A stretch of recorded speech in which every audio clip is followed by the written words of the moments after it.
Okay.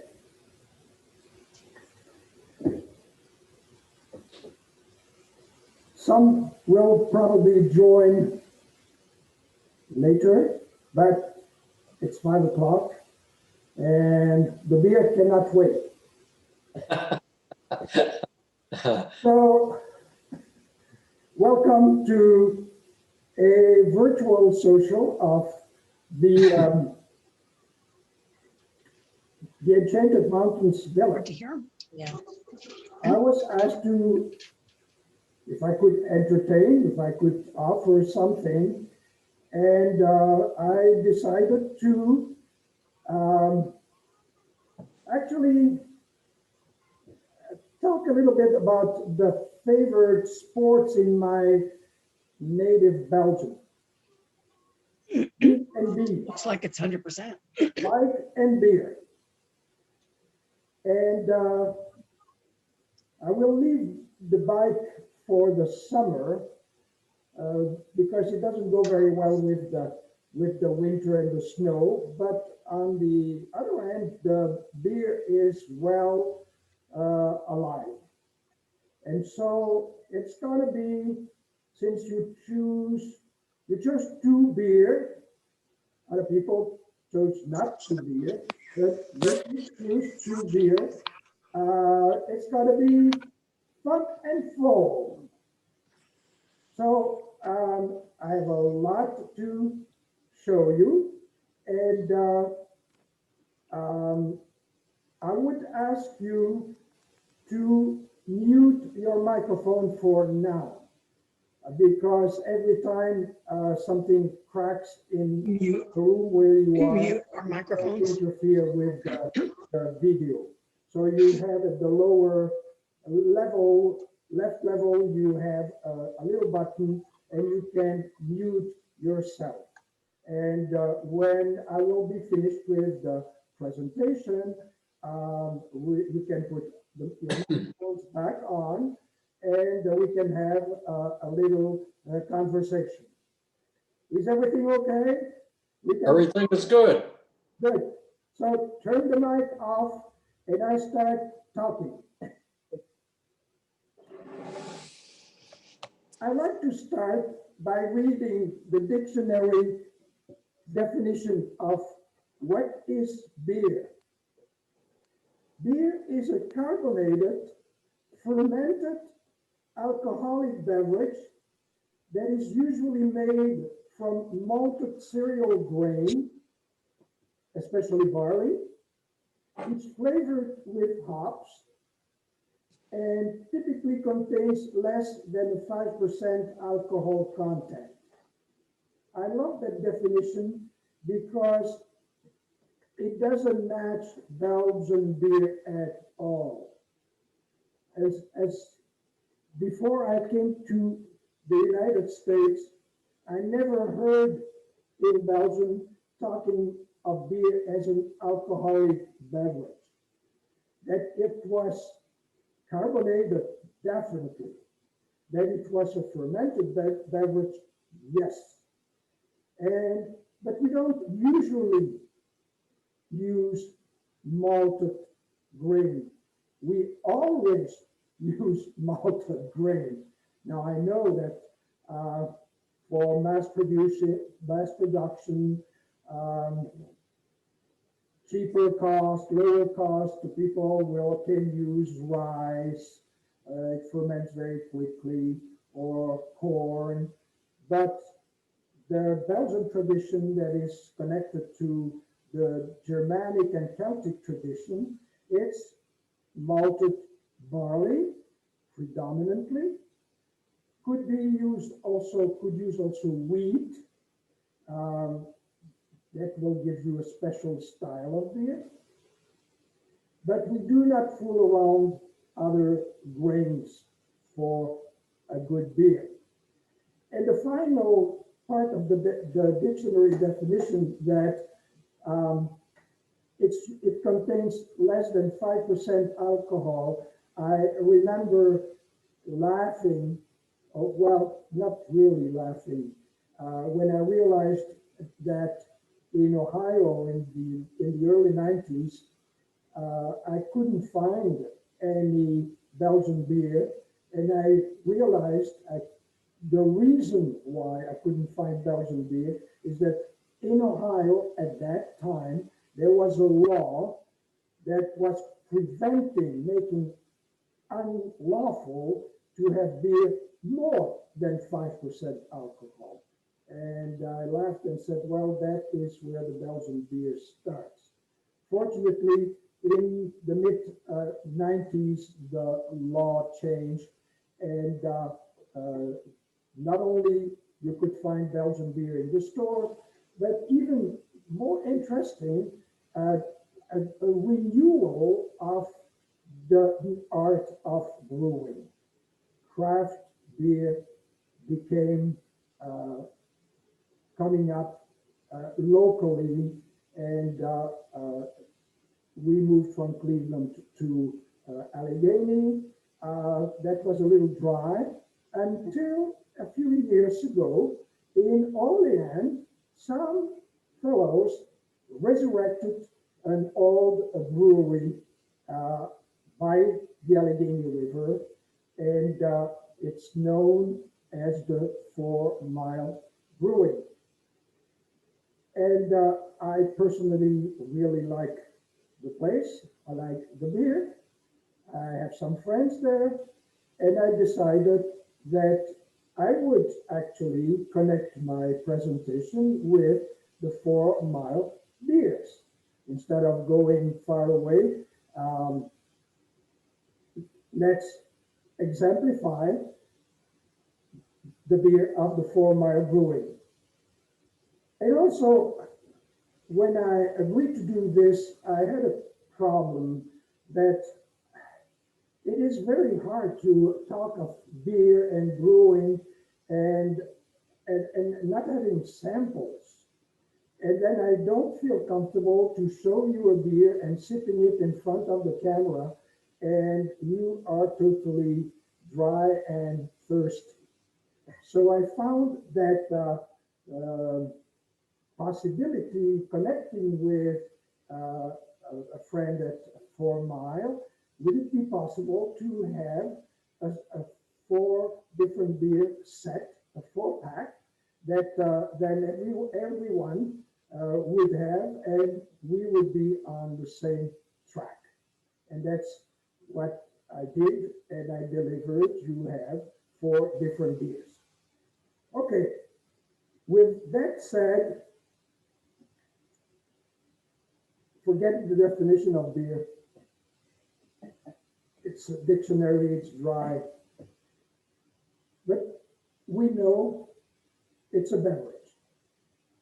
It's a very old beverage, actually, one of the oldest beverages after water. And also in the world, one of the most popular. Actually, I think it's only beaten by water and tea. The third most popular before wine is beer. We have documentation of the existence of beer 3,000 years ago, and even more. Of course, I would say beer has evolved in the way it has been made. The main characteristics are correct. The same ingredients, but the process has evolved, and for better, for higher quality and diversity. So what are the basic ingredients? The first ingredient is water. Water counts for 93% of beer. Okay, so that's an incentive to drink beer. And it was definitely an incentive to drink beer in the Middle Ages, when the water was not always very safe. And so we have documents of priests in church encouraging, and even more than encouraging, people to drink beer because the people who were drinking water were getting sick. They did not know why beer was safe. The reason is simply that in the process to brew beer, you boil the water and everything that could be not good for you is definitely eliminated. So water is the first element, and then there are the grains. The main grain is barley. Whether you start in Central Europe or you go all the way west through Germany, Belgium, into England and Ireland, the main grain is barley. But how do they do? What do they do with the barley? The first thing is you have to germinate it. So you put it in some moist, humid, warm atmosphere, and the grain wakes up, and you have a little something that starts popping out of the grain. Then you stop and you roast the malted grain. And it's like a little bit like coffee beans. You can have a light roast, you can have a darker roast, you can have a very dark roast, and all that will influence not only the color, but also the taste of the beer. Like, for instance, here is an example of a light, not totally light, but on the lighter side, malt. And then on the other side, here is definitely a darker malt. You cannot imagine brewing a light beer, at least light in color, with this kind of malt. It's going to produce, like in Germany, for instance, Schwarz beer, black beer. That's definitely the kind of malt that will be in stout. Well, the Guinness stout. So you have different kinds of malt, and you can mix them. You don't have to stay necessarily with one kind. And according to the kind of beer that you want to brew and the color and the taste, you will have different recipes, like in cooking. So, water, the grains. The third element that appeared in the Middle Ages are hops. Now, what I'm showing you are pellets. The hop is like a cone, like a pine cone, very tiny, on vines. But they discovered that it's very flavorful, that it really impacts the taste of the beer. And they also discovered that it serves also as a preservative, because always the problem will be to preserve the beer, to make sure that the beer is not spoiled before you finish drinking it. So water, malted barley or wheat, hops that we use in 2 pellets, but we can still use in cones. You know, so sometimes when you have fresh hops, brewers will put cones into a bag and put that in the brewing process, or even after, as a post-brewing seasoning. Now, what all that is nice to have these ingredients, but what is the agent? What makes the beer? Shut your thing off. Shut it off, please. Okay. I ask you to turn the microphone to mute your microphone, please. Just kill your phone. Jesus. Okay. So, What makes the beer is yeast. What I show you here is not the yeast, it's what the work of yeast, what it does. Imagine the liquid at the bottom being that water with all the sugars taken from the malt, and you can add seasoning. I'll get back to that, the hops being the main one. And then you put the yeast into that at a specific temperature, and it will start working, bubbling. When you do that, now the process is finished. We started earlier, and you see all the residue, all the foam on top, but then you have movement here. Okay, so let's say a little more details about the process. We start with the water. Now again, not all waters are equal. It looks like it's the same liquid, but the water in Orléans may not be the same water as in Buffalo. Depending on where you are, you will have different minerals, which make the water either harder or softer. For instance, the water in Dublin, where the Guinness Brewery produces the famous stout, is a hard water. The water in Franconia in northern Bavaria is a soft water. I have a friend brewer who is a very real artist.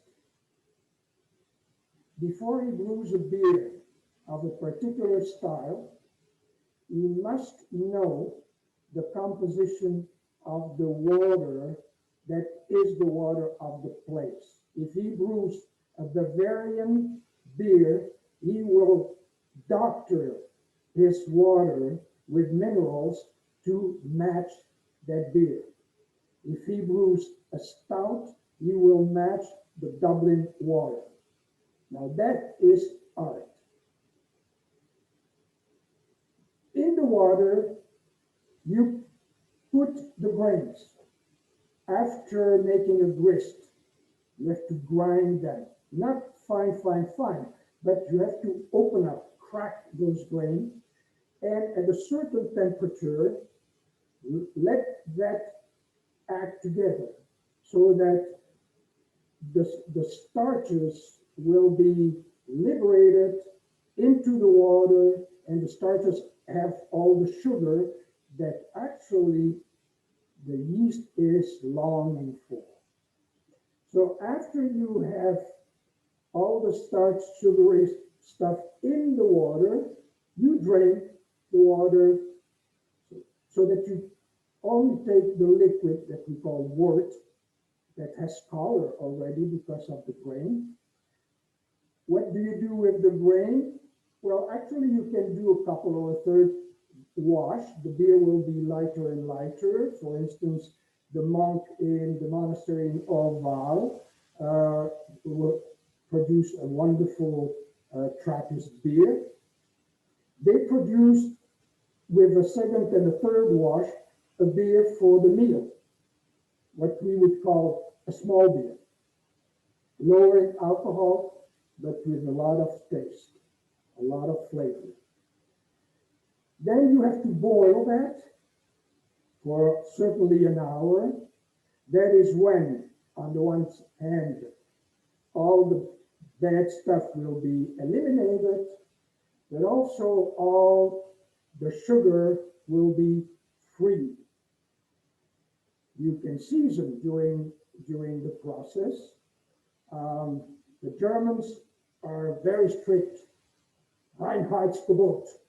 Purity of the beer, it's only the water, the malted barley, hops, and then the yeast. Belgians are more, let's say, uh, artistic, creative. They will try different things. Other seasonings. If it doesn't taste good, they will not repeat it. But they will use coriander, grains of paradise, thyme, in some special time. For instance, at Christmas, it will be a spicy beer, but subtle. You don't want to drink beer and feel like you just have nutmeg in your mouth. So that is a piece of art also. The hops, there is quite a variety of hops. There are hops from the region of Czech Republic, from Bavaria, the Flanders in Belgium. An interesting thing, since the explosion of craft brewery, the state of Washington has become like the world capital of hop culture. Not only they grow the traditional varieties, including the Native American hop, Cascade, that's the name, but also the Hallertau from Bavaria, Tettnang, and all the Saaz from the Czech Republic. But they also have worked in crossing that, developing new kind of hops. Some hops are used to bring bitterness in the beer. Some hops are used to bring flavor in the beer. The longer the hops will be in the boiling process, the more bitter the beer will be. So that's where you have to know what you're doing. What is added in the end will remain just the flavor of the hops. That's the contribution. When the boiling is finished, the whole thing will be transferred without all the particles, without the particles of the hops, for instance, just the liquid, into a vessel, a big vat, to ferment. At the right temperature, the yeast will be added. And here it depends on the strain of yeast. Again, there is a variety of strains, and they work differently, and they also influence the taste of the beer. So again, what yeast do you want to use according to the kind of beer that you want to produce? There are laboratories that actually cultivate.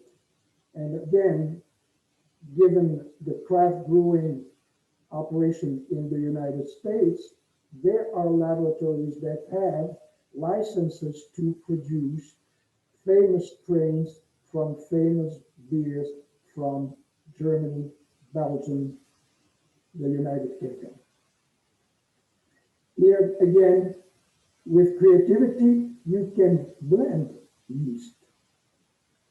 You can have one from a Trappist monastery in Belgium with a yeast from Bavaria.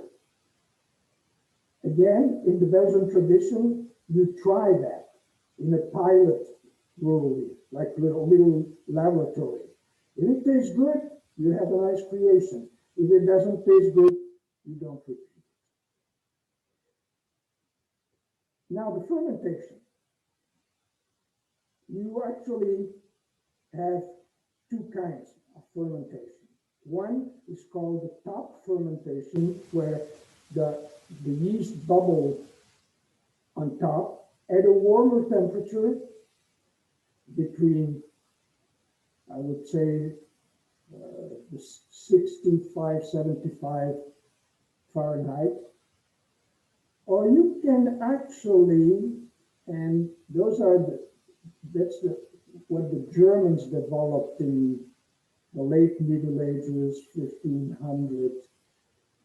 They realized that to have their beer for a longer period of time, they could have some yeast that will ferment going down to the bottom, and that's called bottom fermentation, at a lower temperature, really lower temperature, almost like refrigerator temperature. But that will take much longer than the top fermentation. However, the result is that they didn't know, but they realized that that process would give a lighter beer, clear beer, and the lager was born. Lager in German means to store. And so they would put that, today we have refrigeration, but they would have the beer continuing to ferment very slowly in dark, cold caves. So here we are. What the Germans discovered and developed, and that we call the lager beer, has become the most common beer. In the whole world, there is at least one, if not two, big brewery producing the lager beer.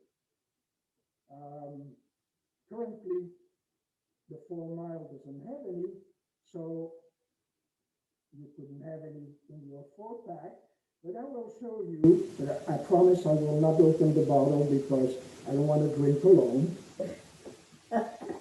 This is the Belgian lager, Stella Artois.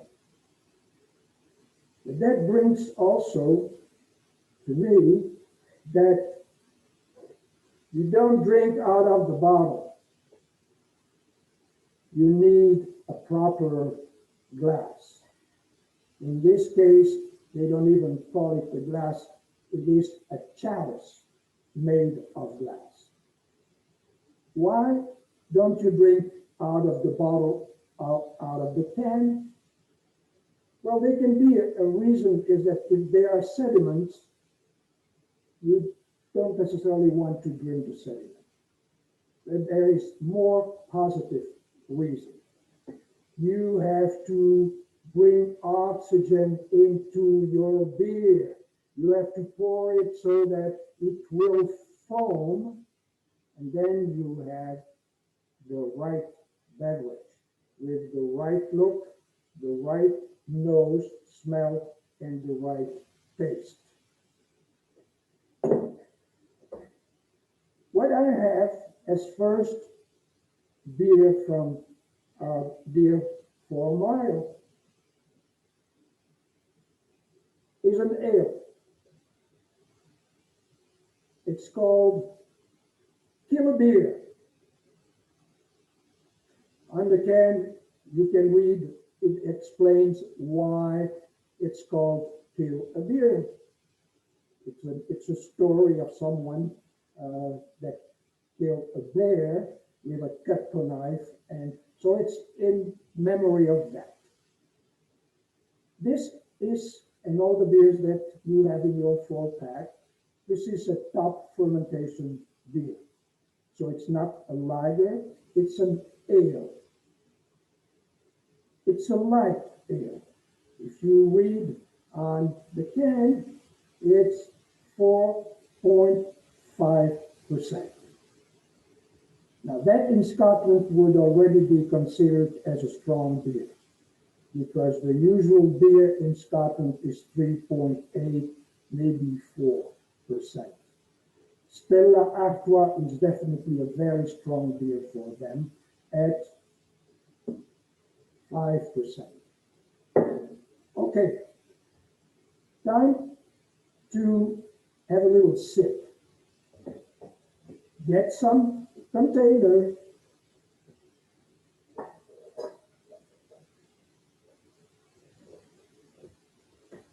Since I'm not alone, I have two glasses.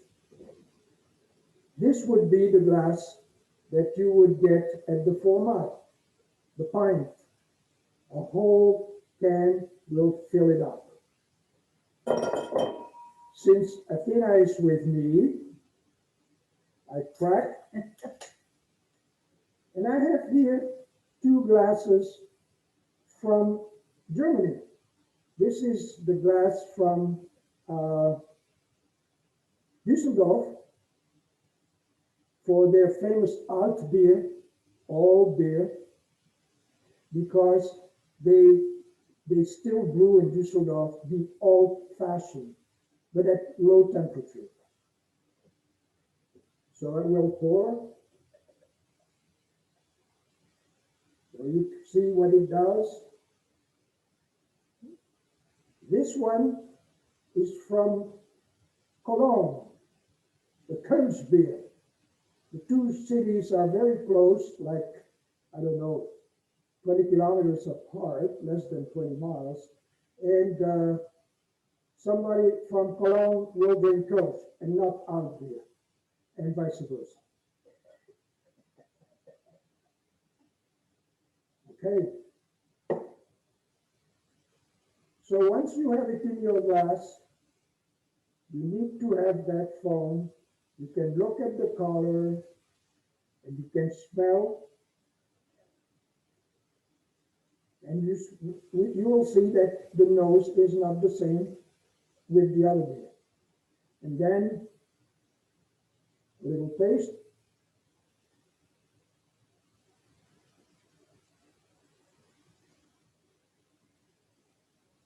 You can chew the beer. Before you swallow, it's a good thing to have it going through your mouth. You can have more taste like that. And also, it's convivial. So you can say cheers. You can say slanchen. You can say slancheva in Scotland. You can say prost in Germany. Yasu. Yasu in Greek. They have their lager too.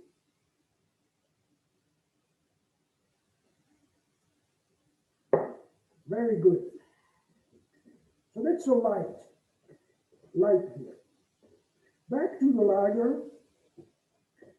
The first famous lager is still alive, and it's the light beer brewed in the town of Pilsen in the Czech Republic.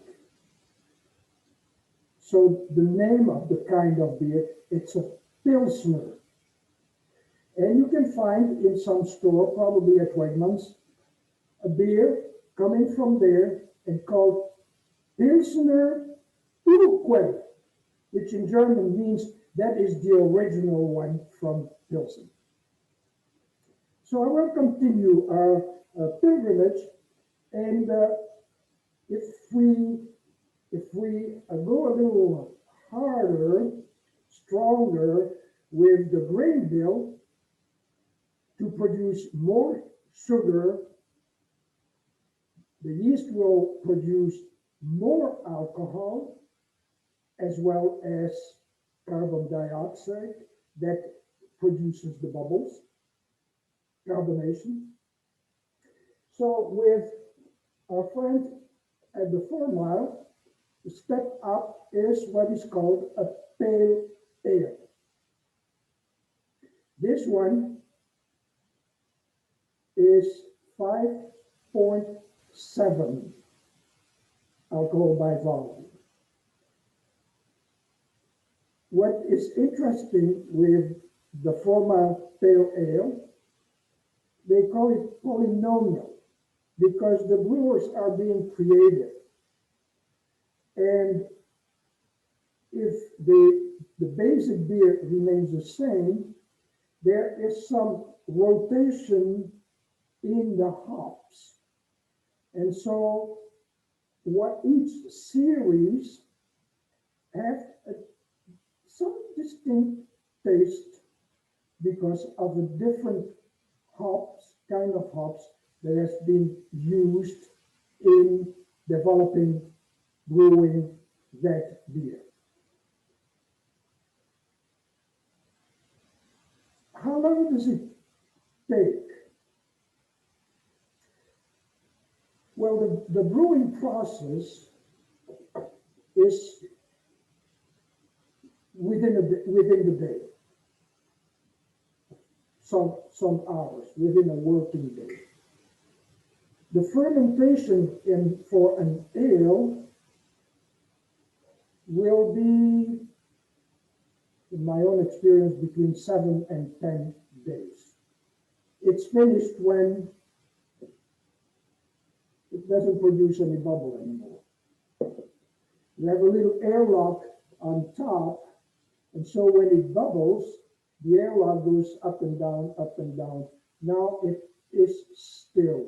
There is still some pressure because it's not totally down, but I can see that the liquid is separated from all the foam here. Then you have after the fermentation, you have the aging process before you can bottle, keg. That will take, I would say, certainly 3 weeks for an ale. And the higher volume in alcohol to really develop the beer, the longer. Not only that, you may have also, with beer a little stronger, you may have a second fermentation. The Orval beer, from the Trappist of Orval in Belgium, they have 3 fermentations. One of the fermentation is in open. It's with wild yeast in the air, which basically means you can never produce that beer someplace else. And then they have the second fermentation, and then a third fermentation in the bottle. So when they bottle the beer, they put, again, a little sugar and yeast in the bottle, and it continues. Which means that to really enjoy the beer fully, it has to rest. And some beer, like those having strong beer, can actually rest a couple of years and improve. I know that to store and keep beers, aged beer, and wait until the right time may be a challenge for some. I remember brewing with my friend, brewing a Belgian Saison, and we brewed it at the end of January, and then it was sent to the World Cup, and I brought home, I don't remember, 6 bottles maybe. And I still had those bottles when 3 months later, my friend called me, was hysterical, and said, "We got the gold at the World Cup." And I said, "Well, that is really great." And he said, "But it's too bad. We don't have any left here in the pub. Everything is gone."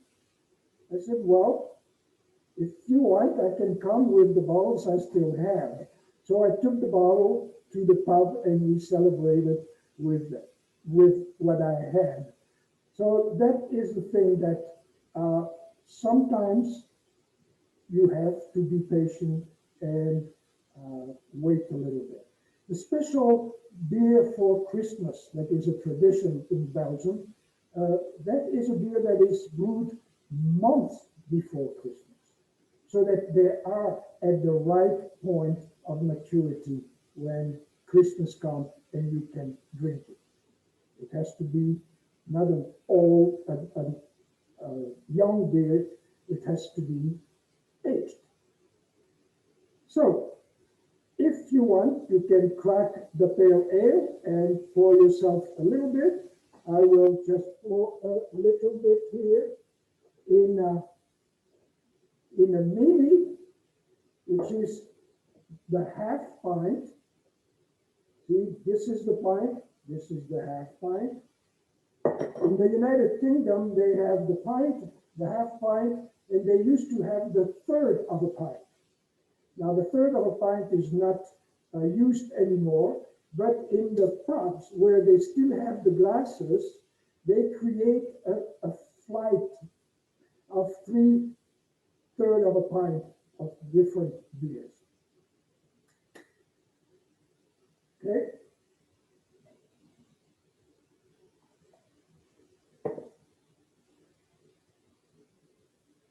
It is somewhat similar of the killer beer, a little darker. Why? Because of the grains that have been used. It doesn't smell the same.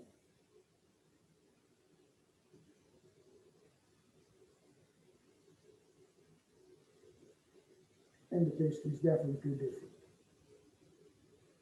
You can taste here more bitterness from the hops than in the killer beer. You may also find the beer a little heavier, which is normal because you have a percentage of alcohol on top.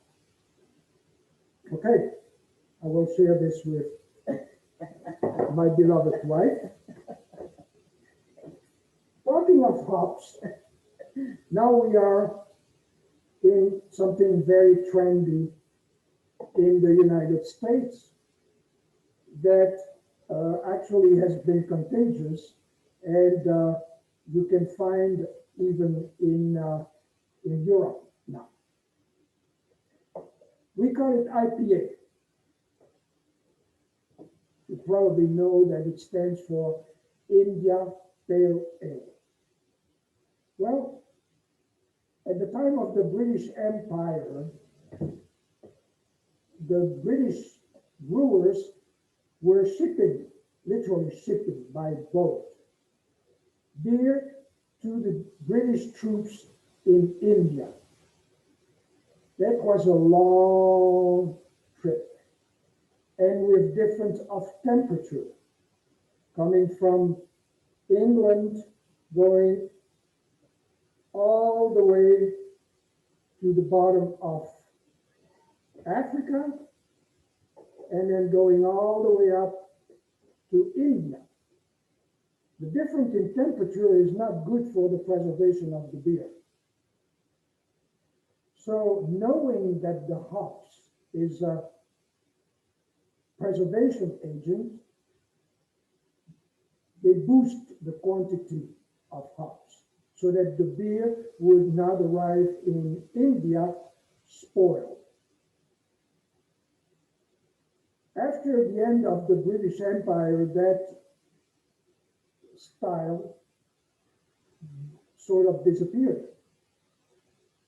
There was no need to prepare a pale ale heavily hopped for India, since it wasn't going there anymore. In the creativity of the renewal of brewing in the United States, and the investigation on traditional previous style, the style of India Pale Ale was rediscovered. And you have it throughout the country. Some are better than others, I must say, in my opinion. Sometimes I feel like some brewers think that the more hops, the better. Not necessarily. You have to have balance in the taste. You have to have just what is needed of bitterness, and then play with the flavor. And this is where all the creativity that has been developed in recent years with hops and crisscrossing, creating, grafting, we have new versions that give beer flavors that in the past we would never find in beer. Particularly, and this is to my taste and Athea's taste, hops that bring some citrusy flavor in the beer. That makes the beer very refreshing, actually. And there you can, again, play with different level of alcohol. You can have a session lower alcohol level to sip in company, and you can have a stronger. In the case of the India Pale Ale, also recently, the New England area, very famous also for craft beer, have developed their own called New England India Pale Ale. One characteristic of that style is that the beer is naturally cloudy. And it is actually due to the predominantly, the kind of yeast that is being used. Now, the 4 Mile Brewery has a wonderful IPA, India Pale Ale, that their signature beer from the beginning, called the Allegheny IPA. But recently they came with one in the New England IPA style, and it's called Clouded Judgment. Of course, the beer is clouded. I will open this one and pour some. Actually, I will do justice and use the glass that they use at the brewery.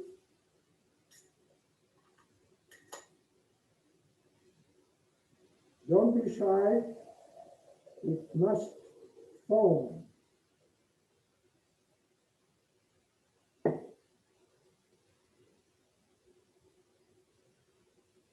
It is a pale ale, obviously.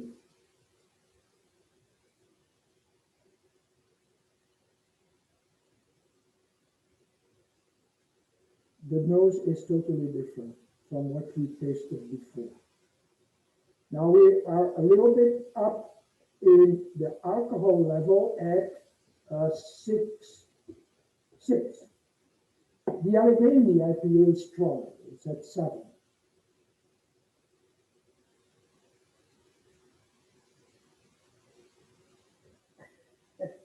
Definitely hoppy. Some people don't like it. Some people don't like hoppy beer, and that's fine. Athena doesn't like malty beer. As she said, chacun a son goût. Everybody has a taste, and there is nothing wrong with that. I passed. Okay. Now, I should say a word on the final. When you use really dark grain and you get a dark beer, it could be a lager beer, like I mentioned in Germany, the Schwarzbier. Schwarzbier is a lager beer, so it's a bottom fermentation, slow, cool temperature. That doesn't mean that it's like in alcohol necessarily. The level of alcohol depends on the amount of grain, the amount of sugar that you put in the board. More common for us are the styles coming from the British Isles. One is called the Porter, and actually the 4 Mile has a porter called the Unfurl. It's in honor of the Bonaventure basketball team. The Porter is a style. It's not terribly heavy, and the tradition says that it's it's a result of an accident. The word porter refers to people carrying stuff on the boat, from the boat in England. Heavy work, they need their beer, because the beer is the liquid bread. That's how we call it. The brewer one day, roasting the grain, made a big doo-doo and the grain was burned. But he said, if I don't brew the beer, they're gonna kill me. So he brewed the beer and called it the Porter beer. They liked it, and it remains a style since then. Another style, more probably common in dark beer, is the stout. Very common, very famous in Ireland predominantly nowadays. However, brewed in Scotland, brewed in England, brewed in Belgium. I remember when I was a little boy, you could buy bottles of stout beer, and it was written on the label, I always remember that, good for invalids. Strong beer. If you feel weak, drink a stout. As a matter of fact, we had a recipe for when you get a cold. You beat an egg yolk with a spoon of honey in a stout beer, and you drink it. I did it. It's very effective in the sense that you feel good and you go for a nap. So there are all kinds of views of beer in beer countries. Here is one from the 4 Mile, and it's called Russian Imperial Stout. That is a style that goes back to the time of the Russian Empire and the British Empire. And the Russians, particularly the Tsar, really liked a strong stout from England. And again, it's like with the India Pale Ale. You have to brew something not only that is strong, but that will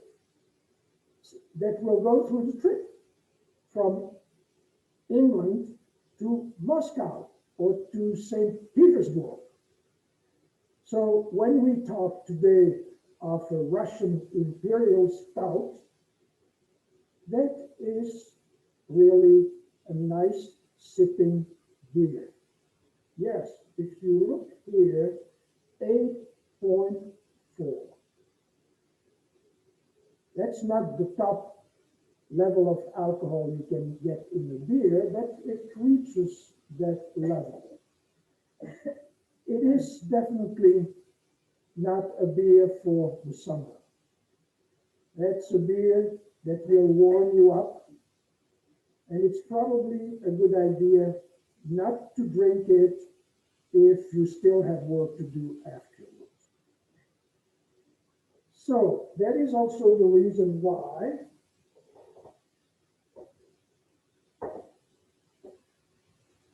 you will not get that kind of beer in pint glass, but in more modest glass so that you can really save it. Here.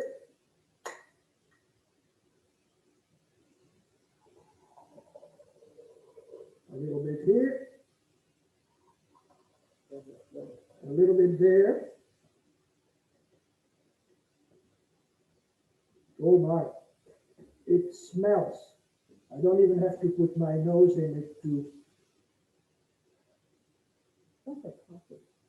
Yes, that's because of, when you get a dark roast malt, that's a little bit like dark roast coffee bean.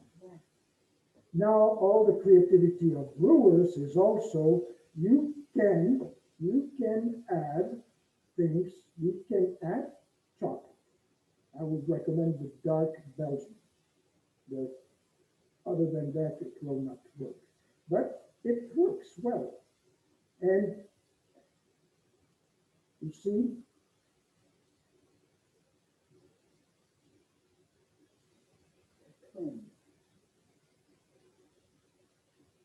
it's creamy. It's creamy. And then when the brewers will serve it not with CO2, but with nitro, it will create what you probably know with Guinness. It will create that very creamy head. In Ireland, they draw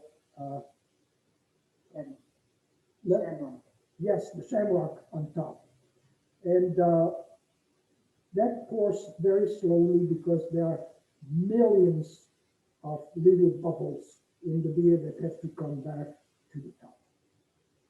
So I think I have covered quite, not everything. I haven't talked much of, for instance, the beer with wheat, which is a summer beer, refreshing beer, the Weizen beer in Bavaria, or the wheat beer in Flanders, in Belgium, that has more wheat and is very effervescent.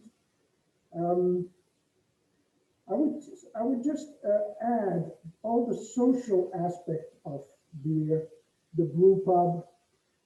In the past, every community, every village in Belgium had a local brewery, and it was also a meeting place.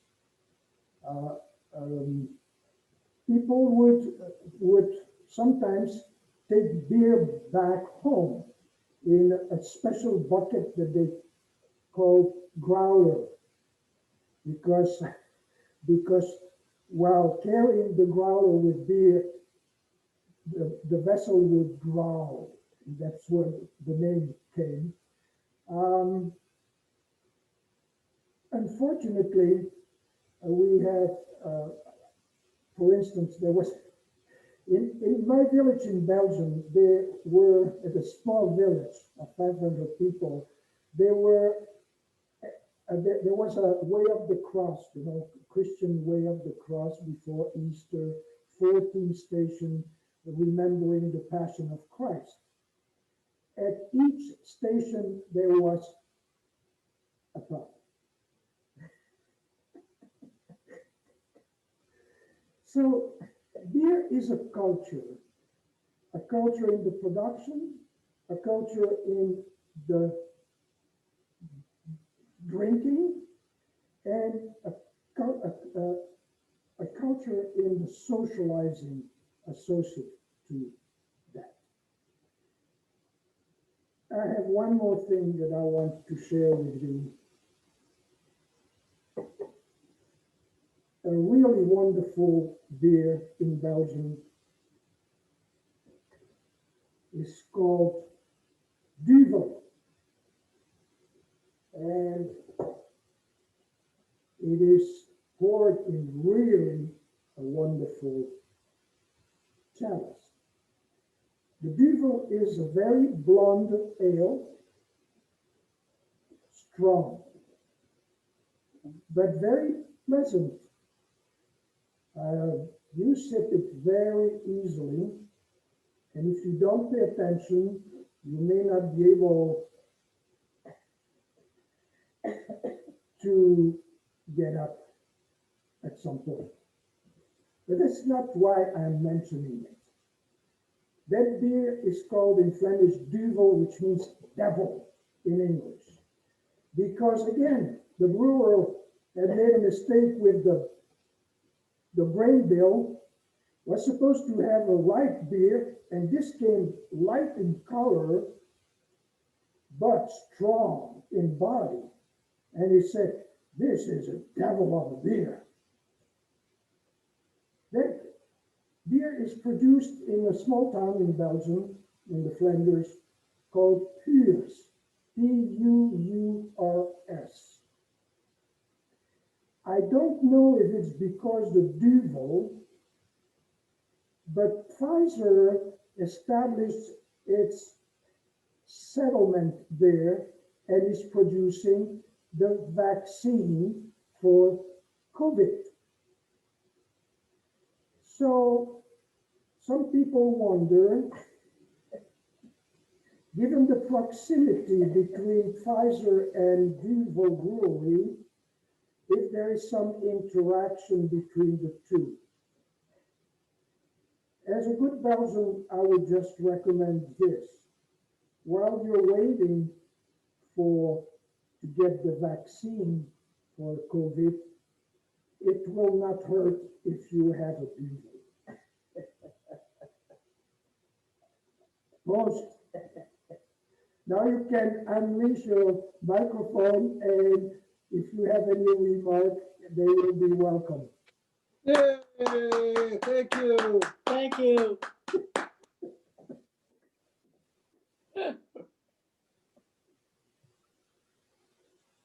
So I have a question. Can you hear me? Can you speak louder? Mike doesn't come very loud. I'll get it. That's okay. It was empty and it's not broken. Okay. Yes, Chuck?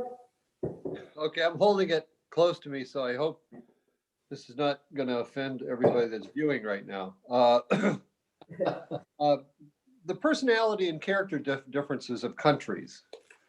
You know, I've wondered why lagers, for example, are so common in Germany and those areas. And on the other hand, you have Belgian beers, which are quite different than all the others. As you've explained, you know, they're much more inventive and creative, and beers for all occasions, and strong beers and light beers and so forth. United States lagers caught on in the form of Budweiser and other. Do you have any comments on the relationship between national character and the beer that becomes dominant in each of these countries? What I can see is that the lager is an easy. It takes long time, yes, longer time, but it's basically a very simple process. It's an easy drink. It's basically quenching your thirst. A good lager is tasty. The Pilsner from Pilsen or the Helles from Bavaria, those beer have taste. Stella is like Budweiser here. I don't know. I find it tasting better in the States, but I don't know if it's a special recipe for the States, or is it because it's the Belgian beer, the most famous Belgian beer, and it's a reminder of Belgium. The thing is, I'm not surprised. In Germany, they have a hard time to to to change that famous law of purity. Becomes a label of quality, but at the same time, it can become totally boring. Things are changing, maybe because of the European Union. They will import good beers from Belgium, even from the States. But to my knowledge, they still do not produce it. Unless, like for instance, my friend brewer has developed friendship, and he will go, and he's suffering this year because he cannot go, but he will go and brew with them something in his style in Germany. And I must say that's in northern Bavaria. That is more. There is actually a little Celtic niche in the Germanic world. The Germanic tribes expanded and pushed the Celts, but there are little places where some of the Celtic culture remain. Franconia is in northern Bavaria is one of those.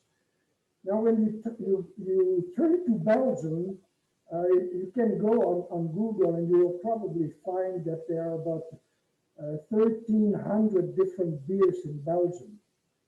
Well, when you look at this, that poster behind me, that poster is 20 years old and is obsolete. But you can see that it's quite covered with labels, beer labels. It's obsolete because the brewing revolution, the craft brewing revolution, has developed in Belgium as well. There are younger, new breweries in Belgium that continue the tradition of innovation. But you know, when the brewery does something for a while, unless you change some people, new brewer will bring new ideas. They become the same thing. Example of that, the monasteries in Belgium, the Trappist monasteries predominantly, have been instrumental in the brewing industry since the Middle Ages. Since the Middle Ages. The monasteries have been instrumental in the development of culture, not only intellectual culture, but agriculture. And the problem with water was a public health problem. That's why I always laugh when, you have to hide your alcoholic beverage. The monks have been instrumental in developing breweries and the brewing process, and they're still in operation with that. However, once they develop their style, it doesn't change. Orval, the monastery of Orval, has one beer in bottles only, and it's always the same beer. It's a very complex beer. Personally, I will never get tired of it. I'm missing it because, you can find it at $7 or $8 a bottle, and a small bottle, a pint or 12 ounces, and you never know how it has traveled. It may be good and it may have lost its character. The monastery of Chimay used to produce different levels of ABV, alcohol by volumes, but basically a Scotch dark beer, 6, 8, 10 degrees. So, That has not changed for decades and more than decades, until a monk brewer 30 years ago, 35 years ago, manipulated the grain bill, the yeast, and produced a totally different style. So they have 3 levels of Scotch dark ale, but they have a very, it's not to at the level of India Pale Ale, but a hoppy triple, they call it. Triple. Similar to that, if you find someplace in the store, Allagash Brewery, they have a triple that mimic that. So there can be a creativity. My nephew told me that, and this is like a revolution, the monastery of Rochefort, who also is famous for just Scotch beer, Scotch ale at different level, has all of a sudden produced something that seems to be in competition with the Duvel. So a monastic Duvel, I think, we need some humor there, but he had some bottles that it was really a limited batch, and but he sent me a picture, but it told me that the taste is good. So when you go to Scotland, for instance, there is no huge variety in the beers as well. But if you're hopping from pub to pub, the same style may have a little different taste in different villages. Also because of the water. Well, That a answer- follow-up question. I hate to be a hog here asking questions, but I got your ear. So what would be a good beer that you would recommend that we could get in Western New York? Maybe buy it at Tops, or if we're near a Wegmans, we might be able to get the beer at Wegmans. A beer that's actually Belgian, not Belgian style. There are a lot of beers I noticed write Belgian style on the outside, but probably that's just a commercial ploy, a tactic of marketing. What true Belgian beer would you recommend we could buy in the Olean area, or if we travel a little bit, Well, get it? there is only one Belgian brewery in the United States. It's in Cooperstown, New York. It's Hommegang Brewery. It is not Belgian style, it is a Belgian brewery, because that brewery is owned by the brewery that in Belgium produce Duvel.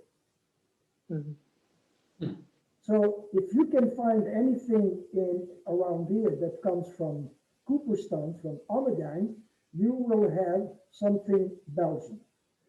I certainly recommend 2. One is called Hennepin, and it's a saison, which is a typical style from my area, the southern part of Belgium. And the other one is the Three Philosophers.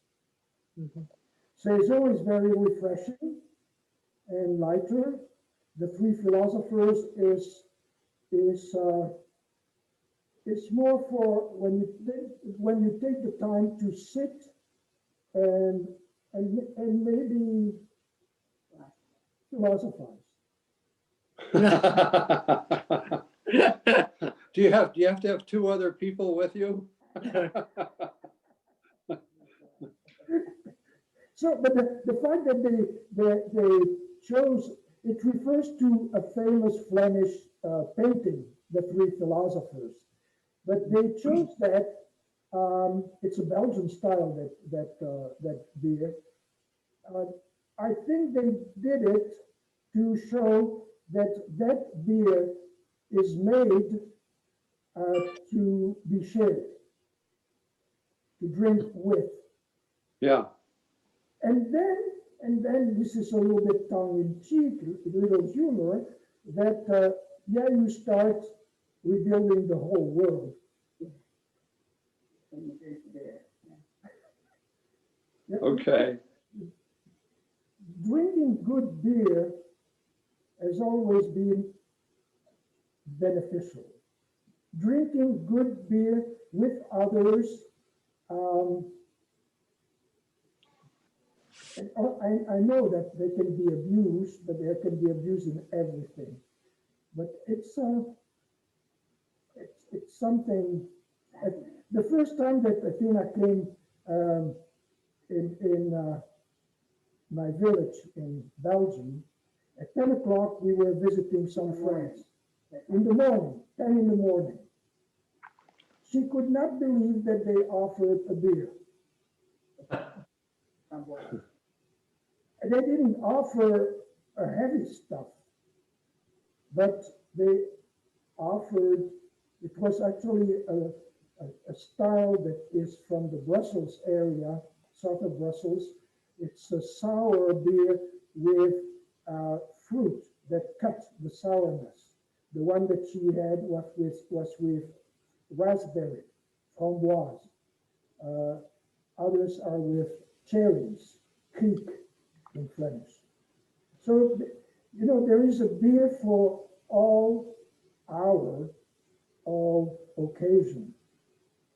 I would even say all food. They could also try to get people into Olean.